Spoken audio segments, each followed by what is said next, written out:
Good morning. So what I'd like to do today is look at a pasuk that we actually as Ashkenazim don't use it that much. We use it specifically on Simchas Torah, but the Sfardim and from what I understand Chabad as well, whenever they take out the Torah, they use this pasuk, and it's good for us and important for us to understand it and why it's so important. And in doing that, perhaps we'll get an understanding of how we're supposed to approach a certain level of emunah, belief, what have you. So the pasuk is in Perek Daled, pasuk Lamed Hey. So Perek Daled Lamed Hey says a pasuk that we all know because we always we live for it on Simchas Torah. Atah Hareta Ladat, and in some places people will they auction off this first the Hatah Reisa, right? The first thing they auction it off so that it's at the beginning of the real collection over this period. But let's try and understand what it means. Atah Reisa Ladat ki Adonai hu Elohim ein od milvado. So the Torah just before this had been describing how Moshe has told the people that that you have to remember that Hashem has done all these incredible miracles and in taking people out of Mitzrayim, and then he came when he gave the Torah that it was like the people heard this voice that came out of a fire, medaber mitoch ha'esh kasher shamata ata vayechi, that you heard this powerful voice coming out of the fire. You got the Torah, everything was amazing, and all these different nisim that happened, these miracles. And then the Torah says, "And so Rashi says, Rashi says we have to understand this in the way that the Targum explains this, and that's just an important thing to understand. The Targum, which is is Onkelos. Onkelos was a ger. He was a Roman, brilliant man who converted, came from Roman royalty, and it's interesting. We've got this book by Marcus Lerman called Akiva. So it's all about the life of Rabbi Akiva. And it's fascinating to see that during the time of Rabbi Akiva, there were a lot of Roman royalty, a lot of the highest echelons of Roman society that actually converted. They found a certain emptiness in their own Roman society, in their belief system of all the different Roman gods, what have you, and they found Yiddishkeit very attractive. Now, obviously, that was not a very attractive thing for the Romans, because it meant that they were leaving them and going into Yiddishkeit, and so they were actually persecuted. So it was very secretive in their belief. And Onkelos is one of these people. And Onkelos takes the Torah and he translates it into Aramaic, and he explains that this word Atah Hareta, as the translation is, you have been shown. Atah Hareta Ladat, you have been shown. And Rashi says, when were they shown? When Hashem gave the Torah, Patach lahem shiv'a rikim. What he did is he opened up the 7 levels of heaven. So the Gemara explains that there's 7 levels of Shamayim, 7 levels of this upper world, where Kodesh Baruch Hu exists. In the same way that HaKadosh Baruch Hu opened up the upper worlds, he also opened up the lower worlds. So that everything was open, totally transparent, which is quite an amazing thing, that we can only have absolute knowledge when everything is transparent. So here HaKadosh Baruch Hu says, okay, I'm going to reveal myself to everybody in its totality. I open up the upper worlds, I open up the lower worlds, and everybody sees Shehu Yechidi, that he is Yechidi, Yachid. And that's why it says, you were shown Ki Hashem hu Elohim ein od milvado, that Hashem is Elohim ein od milvado. I saw that one of the Mefarshim points out that you never get Elohim hu Hashem. It never says Elohim hu Hashem. It will always say Hashem hu Elohim. Shema Yisrael Hashem Elokeinu Hashem Echad. It always, the focus is on the Hashem, and then it who is the Yud Kei Vav Kei, the Shem Havaya. It's that name that really implies a position which is beyond time, space, and completely everything. that Hashem is Hu Elohim. It seems the name Elohim, we use that as referring to HaKadosh Baruch Hu, but the word really means God. So when it says Hashem Hu Elohim, what it's saying is that there is no other God, but Hashem is the God. He is everything. And the Rabbeinu Bachaya says the following. He says, that Atar Eta Ototum of Tim Shemitocham to Chaladat Ki Hashem Elohim. You saw all these miracles, all these incredible things that happened in Mitzrayim, all the things that happened in Matan Torah, all the miracles that happened with the Jewish people as they walked through the desert. Everything that happened, all of those miracles were there just simply, says the Rabbeinu Bachaya, for the people to understand. Einon milvado, there's nothing like HaKadosh Baruch Hu. And therefore he says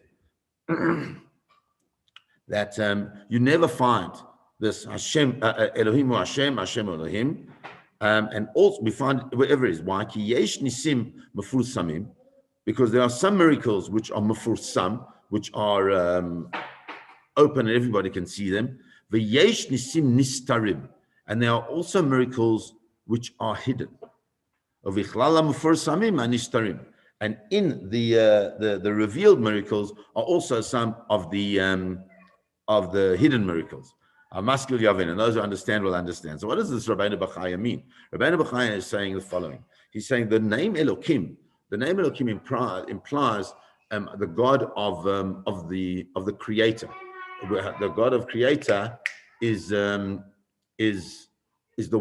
God that is the Creator. So the God that is the Creator is the one that creates the world. The world is Olam. Olam has the same shorish as Ne'elam, which means to be to like disappear. And so therefore what Rabbeinu Bachaya is saying is that the things that we can't see, right, are included in the Shem Havaya, which Shem Havaya really is the revealed God. Okay, so that's Rabbeinu Bachaya. The Malbim, on the other hand, presents this in a completely different way. He says the following. Mefarish tachlit hapliyot ha'eleh. He explains that the tachlis, the ultimate reason for all these incredible miracles, that which HaKadosh Baruch Hu revealed himself specifically, the Malbim says, at Matan Torah, that in order that the people would know, be Yediyah Brewer, with absolute Yediyah. So Yediyah, the concept of knowledge is absolute fact. We live a world of belief. We don't have absolute knowledge that HaKadosh Baruch Hu exists. I mean, you can see it in the world, in the way things work out and that, but there's a certain level of belief that if you don't have that belief, then you can see all these beautiful things and you might not believe in Hashem as the creator of the world. But when they saw it Matan Torah, the way Rashi describes it, they had absolute knowledge. Hashem hu Elohim, that the first thing Shebara et ha'olam amamtzi kol nimtza hu atzmo hu Elohim. Says that the first thing, the first part of reality in this world was HaKadosh Baruch Hu, which is Elohim. So Hashem hu Elohim. Hashem is this primary mover in the creation of the world. Because why? Because the name Elohim, and now he gives us a little secret to understand what does the word Elohim mean. It's the name which indicates all the different forces, scientific, mathematical, you name it, that exist in this world and that make up existence. That's what Elohim means. But Hashem, hu Elohim, Hashem is the one. There's nothing like it. And he's explaining what does that mean. It's not like the idol worshippers. They also believe that Hashem created the world. That's not a problem. They call him the God of gods. He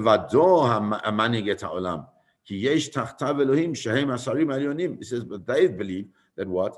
That he's not alone, because under him there are all the other gods that run all the different aspects of the world, like the Kochavim and the Mazalot, the stars and all the different zodiac signs, Hamashpi'im ba'olam, that have some type of impact, some type of influence in the world.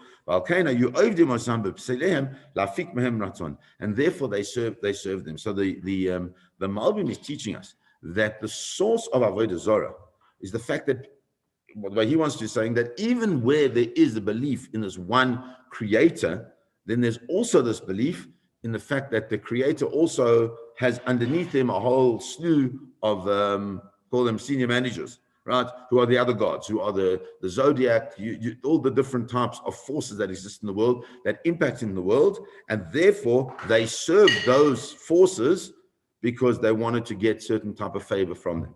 But we, Am Yisrael, have a completely different approach. Because our taharet ladat, there is nothing more. There is nothing else. There's nothing that can in any way impact on our lives more than the Ribono Shel Olam himself. And there's a Likutei Moharan, that's the Rav Nachman Breslov. He says that, what does this all mean? And these kind of things, of course, are great theological discussions, and there's a lot of philosophy and all of that. But he says something interesting, that you were shown to know shemamshich or ein sof leda'ato sheyedah ha'achdut. HaKadosh Baruch Hu somehow brings into our world the ability for us sheyedah ha'achdut, for us to 100% understand the achdut, the oneness, the singularity of the Ribono Shel Olam. She'Hashem hu Elohim, that Hashem is Elohim, as we explained from the Malbim. V'yevarech hatov v'hameitiv al hakol k'mo la'atid lavo. And when you really understand that, says the Likutei Moharan, then you can do something that the Gemara describes. The Gemara tells us in Gemara in Brachos, Kashem she'mevarchim al hatov, mevarchim al hara. In the same way as we make a bracha on that which is good, when something excellent happens, when something special happens, when an event happens, then we say what? We make a bracha. Either it's a personal simcha, and we say Shechiyanu, or it's a communal simcha, something for a much broader audience, and we say Tov Meitiv, that HaKadosh Baruch Hu is good and he does good for others. And we always try and recognize that. That's the good stuff. But we also understand that when there's a time of difficulty, we also make a bracha. The problem is that we don't have absolute clarity. And because we don't have absolute clarity, we make this bracha, which is a difficult bracha. And it's been made. I was at the cemetery yesterday, and just to see, well, just the decimation of this virus is just unbelievable. Just so many graves, new graves, and just it's really sad. But so what do we say? So we say, Dayan HaEmet, that HaKadosh Baruch Hu is the true judge, because we don't really get, and it's difficult to instill within ourselves really what it means that HaKadosh Baruch Hu is doing what he's doing. And so therefore, whilst we acknowledge that everything is in the hands of Hashem, it's hard to really say Hatov Ha'meitiv on it. It's good. And so we say Dayan HaEmet. But says the Likutei Moharan, there is nothing more than HaKadosh Baruch Hu. And if there's nothing more than HaKadosh Baruch Hu, and he is Ein Sof, there is no end, and we understand that he is this God that is running the world step by step, piece by piece, in Hashgacha Pratit completely, then he says, we would be able, we'd be able to make this bracha of Hatov Ha'meitiv on everything.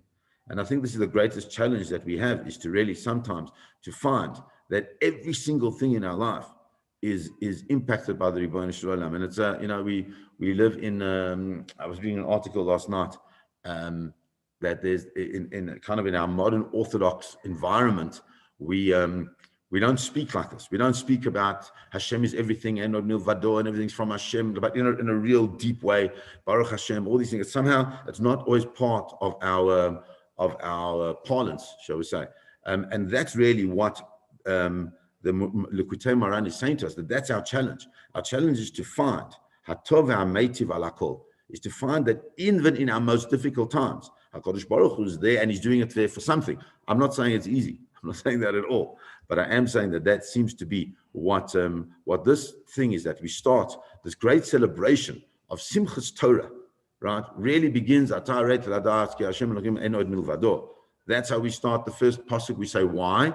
Because we're about to go and engage in this incredible simcha and this joy and this dancing and the celebration of Torah. But understand, it's not only in the celebration of Torah, it's in everything that we have to recognize that everything comes from HaKadosh Baruch Hu, and ultimately we should be able, like Sid Lavoy, in some future time, when we'll really have absolute clarity like we did in Matan Torah, we'll be able to say Hatov Ha'meitiv, that this is good, and it is good for everything, in a way that we really believe in, a way which is really deep. Have a beautiful day.